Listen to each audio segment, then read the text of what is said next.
আলহামদুলিল্লাহি রাব্বিল আলামিন ওয়াসসালাতু আলা সাইয়্যিদিনা মুহাম্মাদিন ওয়া আলিহি ওয়া সাহবিহি আজমাইন।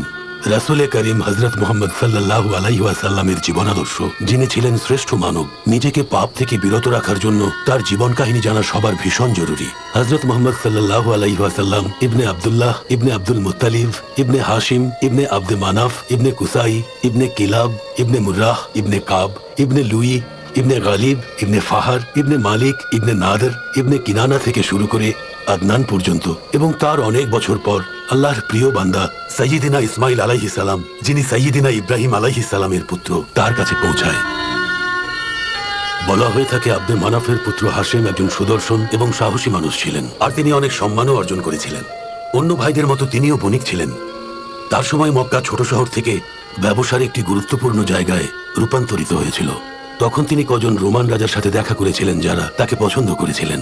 তিনি তখন রোমান ভূমিতে কুরাইশ বংশের জন্য ব্যবসার অনুমতি চেয়েছিলেন, আর পেয়েও ছিলেন।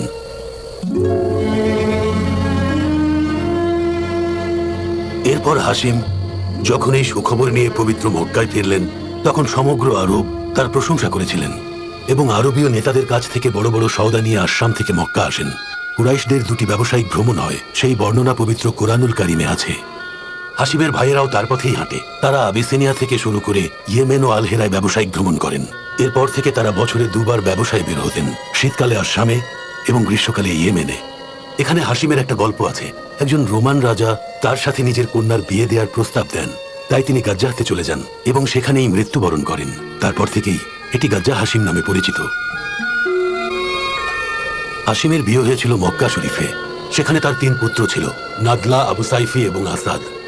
একবার তিনি ইয়াত্রিব হয়ে আসাম যাওয়ার পথে বন্ধু আমরের সাথে দেখা হয়ে যায়, যার পিতা জায়েদ ছিলেন একজন খাজরা জাতির নেতা। হাশিম তার কন্যা সালমাকে বিবাহ করেন, যার গর্ভ থেকে পুত্র সাইবার জন্ম হয়। পরে তিনি গাজ্জাহতে মারা যান, যেটা আমি পূর্বেই আপনাদের বলেছি। তার মৃত্যুতে মক্কায় শোকের ছায়া নামে। পুত্র সাইবা সাবালক হওয়া পর্যন্ত মায়ের সাথে থাকতে শুরু করেন। এরপর মুত্তালিব ইয়াত্রিবে গিয়ে পৌঁছান এবং তার ভাতিজা সাইবাকে মক্কায় নিয়ে আসেন। উটের পিঠে আল মুত্তালিবের সাথে তাকে দেখে মক্কাবাসী তাকে আব্দুল মুত্তালিব নাম দেন। আব্দুল মুত্তালিব বড় হতে থাকেন এবং মক্কার প্রধান হয়ে যান। তার একটি মাত্র পুত্র ছিল আল হারিস। তিনি আব্দে মানাফ বংশের ভাইদের নিয়ে শক্তিশালী হয়ে ওঠেন। তার সম্মান আর খ্যাতি আরবের প্রত্যেকটি কোণায়, প্রত্যেকটি জাতির মধ্যে ছড়িয়ে পড়েছিল। এবং একদিন তিবাহ খনন করো আব্দুল মুত্তালিব। তিবা? কি এই তিবা? বোররাহ খনন করো। বোররা? আল মাদমুনা খনন করো আব্দুল মুত্তালিব। কি এই আল মাদমুনা? ইয়া রাব্বুল আল বাইত, এইমাত্র এটা কি শুনলাম আমি? জমজম খনন করো। ইয়া রাব্বুল আল বাইত, এইমাত্র এটা কি শুনলাম আমি? জমজম খনন করো। জমজম? কি এই জমজম? এমন কূপ যা কখনোই শুকাবে না, যা অনবরত পথিকদের তৃষ্ণা মেটাবে। এটা সেখানে অবস্থিত যেখানে কোরবানি করা হয়, যেখানে পিপাসু কাকপক্ষীরা আঘাত করছে। আমি খনন করবো জমজম। আল হারিস, আমার সাথে এসো। জমজম কূপ খনন করতে যাব, যা আমাদের মা হাজের এবং পিতা ইসমাইলের নিশানা। চলো যাই। এই যে কুরাইশের জনগণ, তাড়াতাড়ি যাও সবাই, ইসাফ এবং নাইলার কাছে যাও। তাড়াতাড়ি যাও কুরাইশের মানুষ। এই আলমুগিরা, কোথায় তুমি আলমুগিরা? আরে কি হয়েছে মাইয়া? হাশিমের পুত্র আব্দুল মুত্তালিব ইসাফ আর নাইলার ঠিক মাঝখানে কূপ খনন করছেন, যেখানে আমরা সবাই কোরবানি দেই আমাদের পবিত্র কাবাকে উদ্দেশ্য করে। আব্দুল মুত্তালিবকে থামাতে হবে, এটা করতে দেয়া যাবে না। হ্যাঁ হ্যাঁ, চলো সবাই, হ্যাঁ, চলো। ওকে থামাতে হবে। এই Abdul Muttalib, Abdul Muttalib, Abdul কি করছো মুত্তালিব, তুমি? এটা আব্দুল মুত্তালিব। কি চান আপনারা? তুমি এখানে কিছুতেই কূপ খনন করতে পারবে না। আমাদের আদর্শ ইসাফ ও নাইলাহ আছে, যেখানে আমরা কোরবানি দেই, যেটা আমাদের প্রার্থনার জায়গা। মহান আল্লাহর নির্দেশে আমি খনন করছি। আপনারা দেখতে পাচ্ছেন না একটা পুরনো কুয়া এখানে বন্ধ হয়ে আছে? ওদেরকে থামাও হারিস। জয় হুকুম আব্বা। আমরা এখানে এসব করতে আসিনি আব্দুল মুত্তালিব। খনন করা বন্ধ করো। পানি না আসা পর্যন্ত বন্ধ হবে না। দেখো আমার ভাই, আমরা এখানে লড়াই করতে আসিনি। মক্কাতে তো আরো অনেক কূপ আছে, বারদাতে আছে, সাজলাতে আছে, আরো অনেক অনেক বন্ধ কূপ পড়ে আছে এই মক্কায় আমার ভাই। তুমি ওগুলো গিয়ে খনন করো। কেন কেন এত জায়গা থাকতে তুমি এখানেই খনন করছো? অন্য কোনোটা খনন করো, আমরা সাহায্য করবো। আমার কাছে নির্দেশ এসেছে। কে তোমাকে নির্দেশ দিয়েছে আব্দুল মুত্তালিব? এক অলৌকিক কণ্ঠ আমাকে নির্দেশ দিয়েছেন। আমাকে এখন আমার নির্দেশ পালন করতে দিন। আমি আমার নির্দেশ পালন করেই থামবো। এটা হতে পারে না। তোমার পুত্রকে সরে যেতে বলো, তারপর দেখছি। ভুলে যেও না তুমি এখানে একা দাঁড়িয়ে আছো। কার সাহসে এসব তুমি করছো? ইয়া রাব্বিল কাবা, এটা কি? এটা কি কোন মরিচিকা নাকি নাকি এর নিচে পানি আছে? কোথায় তোমার পানি আব্দুল মুত্তালিব?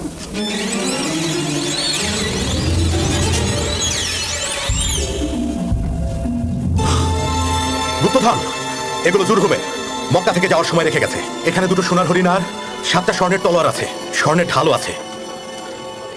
এর ভাগ কিন্তু তোমাকে দিতে হবে আব্দুল মুত্তালিব। ভাগ কেন দেব? যে জিনিস আমি নিজে পেয়েছি সেটার ভাগ কেন আপনাদেরকে দিতে যাব? ভাগ তোমাকে দিতেই হবে। আমরা তোমার অভিভাবক, আমাদের অধিকার আছে। পুরো কুরাইশ আমার সাথে আছে। আমি জানি এরা আমার জন্য লড়বে। হাশেমের বংশকেও যদি ডাকি, যাই হয়ে যাক না কেন, তারা আমাকে বাঁচাতে আসবে, কেউ কিছু করতে পারবে না। আমার বাবা এখানে ভূমিপতি ছিলেন। আমি যা করছি কুরাইশদের ভালোর জন্যই। যতক্ষণ পর্যন্ত পানি না পাবো ততক্ষণ পর্যন্ত খুঁজতে থাকবো, আর তারপর এই গুপ্তধনগুলো নিয়ে কাবাতে যাব। তারপর বিচার হবে কে এগুলো পায়। কিভাবে? কাবাতে দেখা হবে। আমরা দুটো দুটো করে নেব, বাকিটা কাবার জন্য থাকবে। আমরা তোমার উপর ছাড়লাম আব্দুল মুত্তালিব। আমরা তোমার কথায় রাজি আব্দুল মুত্তালিব। ঘুরতে থাকো জমজম কূপ। কাদা, দেখো কাদা, দেখতে পাচ্ছ কুরাইশের জনগণ? এটাই জমজম কূপ। আমাদের পিতা ইসমাইল এবং মাতা হাজারের নিশানা। এই সেই জমজম কূপ যা কোনোদিন শুকাবে না, যা পথিকের তৃষ্ণা মেটাবে। এই মক্কার প্রধান আব্দুল মুত্তালিব, তোমার উন্নতি হোক।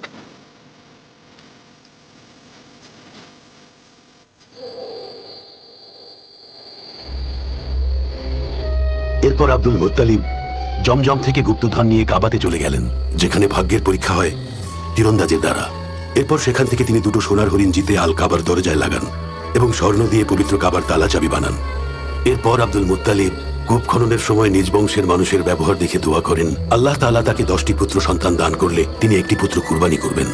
তার স্ত্রী সুমরা আল আমিরিয়ার পর আব্দুল মুত্তালিব 4টি বিবাহ করেন, যাদের ঘরে 10টি সন্তান জন্ম নেন। যখন 10টি পুত্র সন্তান হয় তখন তিনি কোরবানির জন্য ভাগ্য পরীক্ষা করলেন পুত্র আব্দুল্লাহর, যিনি নবী মুহাম্মদ সাল্লাল্লাহু আলাইহি ওয়াসাল্লামের পিতা ছিলেন এবং 10 পুত্রের মধ্যে সবচেয়ে প্রিয় ছিলেন। এই যে মাসিগণ, আপনাদের সন্তান, তাকে বাঁচান। আব্দুল মুত্তালিব তার সন্তানের কোরবানি দিচ্ছেন। ওর মাথা খারাপ হয়ে গেছে, চলো তাড়াতাড়ি। জমজমের কাছে নিয়ে গেছেন। তাহলে এটা পুরো কুরাইশ বংশের রীতি হয়ে যাবে। তাড়াতাড়ি করো, তাড়াতাড়ি করো। পিতার প্রতি তোমার আনুগত্য দেখে আমি মুগ্ধ আব্দুল্লাহ। না, এটা করবেন না আব্বা। দয়া করুন, ছেড়ে দিন ওকে, ছেড়ে দিন ওকে। নিশ্চয়ই আল্লাহ তাআলা অন্য কোনো পথ দেখাবেন। আমি শপথ করেছিলাম, আমি এখন আমার শপথ ভাঙতে পারি না বাবা। এ আব্দুল মুত্তালিব, এ মক্কার প্রধান, এমন করো না, করো না এমন। না, অনর্থ করো না মক্কা এটা প্রধান। করবেন না মক্কা প্রধান। তাহলে আমার শপথের কি হবে কুরাইশগণ? এ আব্দুল্লাহ, আমার বোন ফাতিমার পুত্র, স্বয়ং আল্লাহ তাআলা এই কোরবানি হতে দেবেন না। আমার শপথ, যদি আমার শপথ ভাঙি তাহলে আমার নাম আব্দুল মুত্তালিব না। না আব্বা, না। ও আমাদের সবচেয়ে প্রিয় ভাই আব্বা। এটা করো না আব্দুল মুত্তালিব। ও আমার সন্তানের মতো, আর তোমার তো নিজের সন্তান। দাঁড়ার, এই জুবাইর, আর তুমি হারিস, এই আব্দে মানাফ, কিছু করো, কিছু করো তোমরা। হে আব্দুল মুত্তালিব, তুমি যদি এখন নিজের পুত্রকে কুরবানি করো তাহলে তা কুরাইশ বংশের রীতি হয়ে যাবে। তুমি তো আমাদের জন্য উদাহরণ। আল্লাহর দোহাই, আল্লাহর দোহাই আব্দুল মুত্তালিব, তুমি থামাও এটা।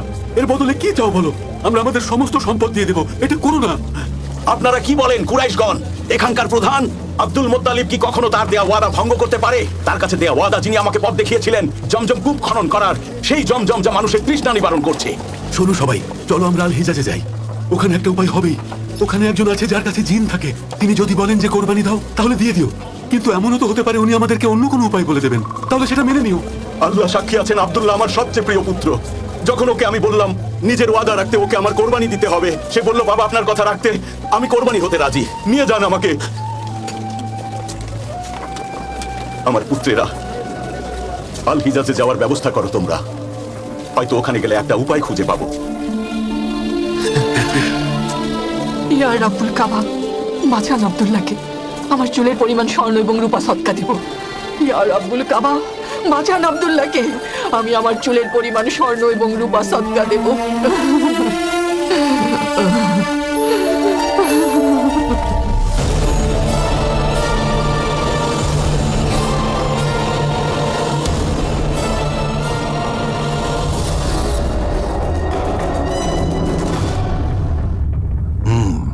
আমাকে বলো আলকালিস গির্জার কাজ কত দূর এগুলো? ইবনে মাকসুদ, কাজ প্রায় শেষের দিকে চলে এসেছে প্রভু। খুব দ্রুত। আমরা ওখানে নাজরানের শহীদদের শেষাংশ নিয়ে যাব। আর এই গির্জা পৃথিবীর বুকে সবচেয়ে সুন্দরতম গির্জা হবে। পুরো দুনিয়া দেখবে আমার পক্ষে কি কি করা সম্ভব। তাহলে কি এই গির্জার নাম নাজরানের শহীদদের নামে হবে, যারা নাওয়াজে পুড়ে গিয়েছিল? অবশ্যই। আরবের সবাইকে নির্দেশ দেব ওখানে তীর্থযাত্রা করতে। কিন্তু আরবের সবাই তো মক্কায় যায়। তারা বলে সাইয়েদেনা ইব্রাহিম কাবা তৈরি করে দিয়ে গেছে, কাবাকেই পবিত্র মনে করে, সেজদা করে, আর ওখানে মূর্তি পূজাও করে। এখন আরবীয়দের বিশ্বাস করানোর সময় এসেছে খ্রিস্টানি পবিত্র ধর্ম, যেমন নাজরানের লোকেরা ঈমান এনেছে। সেই নাজরানে যারা শহীদ হয়েছেন তাদের একজন আমাদের দাদা আল হারিত। তাড়াতাড়ি কাজ শেষ করো, আমি দেখার জন্য অধীর হয়ে আছি। কাজ শেষ করার সাথে সাথে আমি আরবীয়দের ওখানে তীর্থ করার নির্দেশ দেব। কিন্তু প্রভু, আপনি এটা কিভাবে করবেন বলুন তো? আগে কাজটা শেষ হোক, তারপর তোমাদেরকে বলবো। কি হলো আব্দুল মুত্তালিব? কোনো ভালো খবর? আব্দুল্লাহ বেঁচে গেছে। কিভাবে? আর কিভাবে? একটু ধৈর্য ধরো, আমাকে একটু বসতে তো দেবে।